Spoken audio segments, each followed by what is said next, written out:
A ver, vamos directos al grano. Bienvenidos a este análisis donde vamos a explorar una de las historias más épicas que existen. Resulta verdaderamente fascinante ver cómo nuestra especie pasó de ser un puñado de grupos agrícolas totalmente dispersos a construir imperios gigantescos, monumentales, con estructuras tan complejas que literalmente cambiaron el curso del planeta entero. Pero claro, aquí surge de inmediato el gran misterio histórico.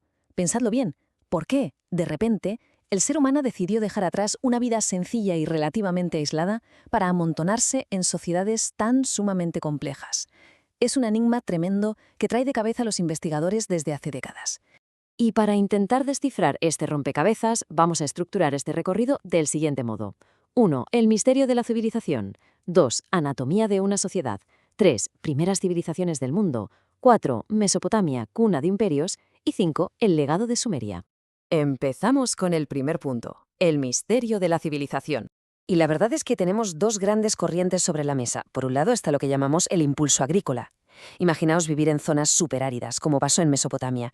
Allí hacía falta organizarse a lo grande para construir canales de riego, lo que generó que sobrara comida, que la gente se especializara en distintos trabajos y al final que hiciera falta una burocracia para gestionarlo todo. Pero por otro lado está la teoría de la atracción religiosa, que nos dice que fue más bien el desarrollo de una fe compartida lo que actuó como un imán, dando a la gente un propósito superior para unirse. A ver, quizá nunca sepamos el motivo exacto, o lo más probable es que fuera una mezcla de ambas cosas, pero sin duda estas fueron las fuerzas que lo cambiaron todo. Pasamos al segundo bloque, la anatomía de una sociedad. Porque, ojo, para hablar de una civilización real no vale solo conjuntar a mucha gente en un mismo sitio. Hacen falta 6 pilares fundamentales. Necesitamos grandes ciudades que funcionen como motores económicos y políticos. Necesitamos una religión bien definida, con sacerdotes actuando como puente con los dioses. Tiene que haber una burocracia gubernamental y militar sólida. Además, vemos que surge una clara división en clases sociales basadas en la riqueza, desde reyes hasta esclavos. También es crucial ese enorme salto intelectual que supone crear un sistema de escritura. Y por supuesto, la arquitectura monumental, ya sabéis, construir edificios impresionantes diseñados para desafiar al paso del tiempo. Vamos con el tercer punto de nuestro recorrido, las primeras civilizaciones del mundo. Y aquí, fijaos bien porque esto es alucinante. Hablamos de una sincronía global que parece casi magia. En distintas partes del planeta empezaron a brotar civilizaciones justo alrededor de grandes valles fluviales casi a la vez. En Asia Oriental, el río Amarillo vio nacer la civilización china y sus primeras murallas. En Egipto, ya lo sabemos todos, el Nilo alimentó una sociedad riquísima. En la India, los ríos Indo y Ganges hicieron lo mismo. Pero es que cruzando el charco, en América, muchísimo antes de lo que a veces imaginamos, la ciudad de Caral floreció en Perú levantando pirámides increíbles. E incluso en Asia Central surgieron culturas avanzadas que construían en adobe. Todos ellos encendiendo la misma chispa de la civilización en distintas partes del globo. Y así llegamos al cuarto punto, para hacer zoom en nuestra gran protagonista, Mesopotamia, la cuna de imperios.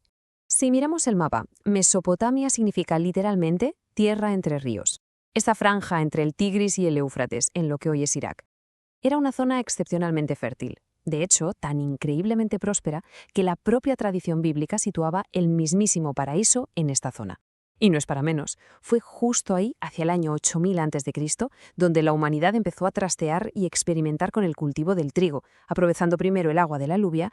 Pero claro, el verdadero salto de gigante no fue de un día para otro. Llevó milenios. Es como una escalera tecnológica. En el primer escalón tenemos a la cultura de Jarmo, allá por el 6500 a.C., con una agricultura que dependía únicamente de la lluvia. Luego, la cultura Hasuna-Samarra subió la apuesta introduciendo el regadío. En el tercer escalón, la cultura del Obeid no solo sistematizó los canales, sino que empezó a usar sellos que eran como un aperitivo de la escritura. Y finalmente, ¡boom!, la ciudad de Uruk. Una explosión definitiva hacia el 3800 a.C., dominando metales como el bronce y desarrollando la escritura de forma completa. Cada etapa fue poniendo los cimientos para las primeras ciudades-estado reales. Y claro, con estas ciudades llegó el drama, un tira y afloja tremendo. Empezamos con unas 30 ciudades-estado sumerias totalmente independientes y siempre en pie de guerra, peleando por el control. Pero hacia el año 2350 a.C. la cosa cambia por completo.